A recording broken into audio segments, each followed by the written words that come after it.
Hey guys, welcome to Movies Music Mania. I'm Tristan, and today we're going to be talking about Guardians of the Galaxy 2. This is the sequel to the very successful 2014 film Guardians of the Galaxy, which is arguably one of the best MCU films. While I don't have that connection to it that some people have, I do really enjoy the film, and I think it's a really fun film with, some great characters, some great action sequences, a really killer soundtrack.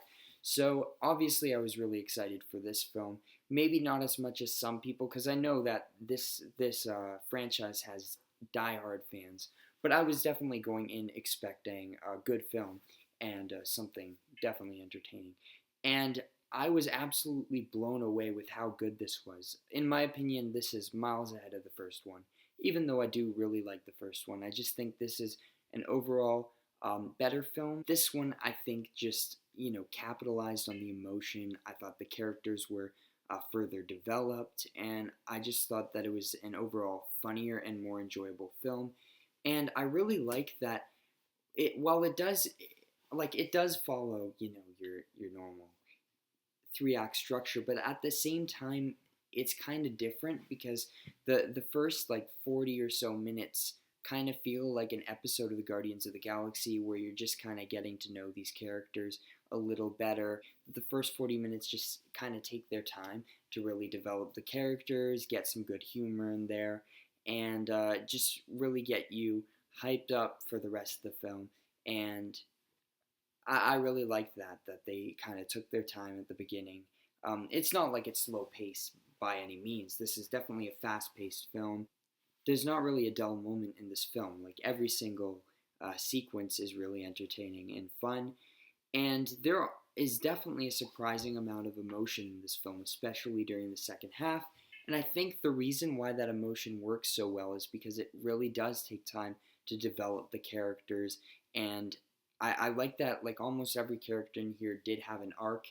They definitely were developed, and you did definitely get a sense of where they're coming from. You probably know if you've seen the first one, these characters are flawed people. They're not perfect. They definitely have baggage and they definitely have issues that they have to work on. And together, they kind of work on those issues and they work as kind of like a dysfunctional family. And that's why it works so well.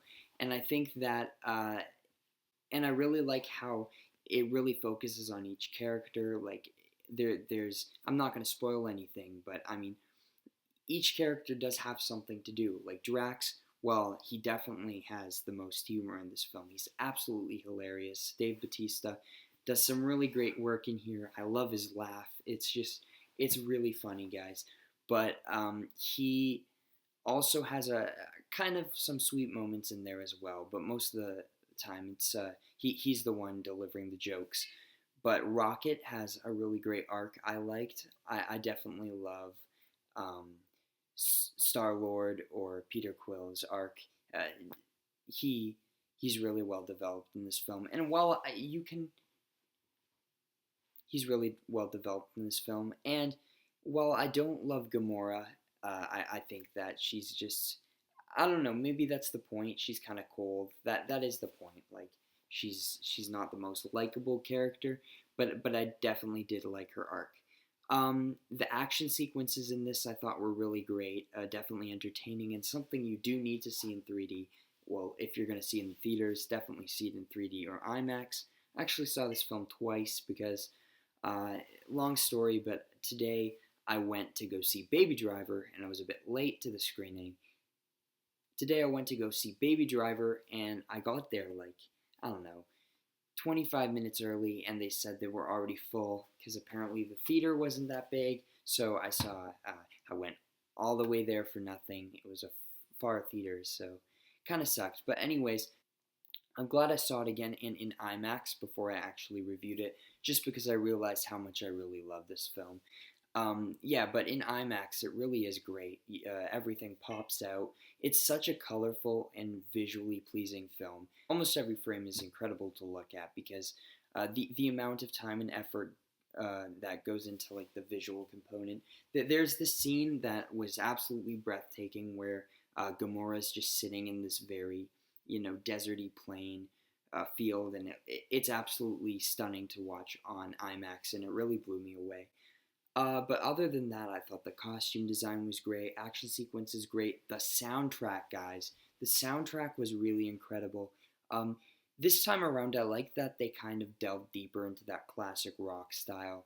I mean, the first Awesome Mix had a lot of great 70s tunes on it, but I like how this one they got some more, deeper cuts, some a little more unknown music. Like the first one had some great ones like Hooked on a Feeling, but this I like how they've got some good songs like The Chain and Father and Son by Cat Stevens, and I love that this franchise is really getting people more interested in 70s music.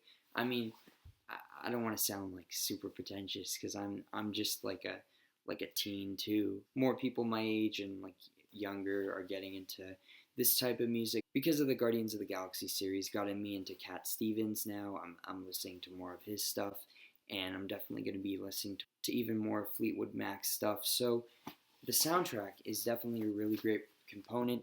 My only problem with Guardians 2 is that it is a little bit predictable. You can kind of, predict the beats that it's going to take. But other than that, I think this is a really great movie. A fantastic way to kick off the summer. And I'm going to give Guardians of the Galaxy 2 an A. Thanks for watching, guys. Hope you liked this video. If you liked it, please leave a like and subscribe. Leave a comment if you want. Thanks, guys.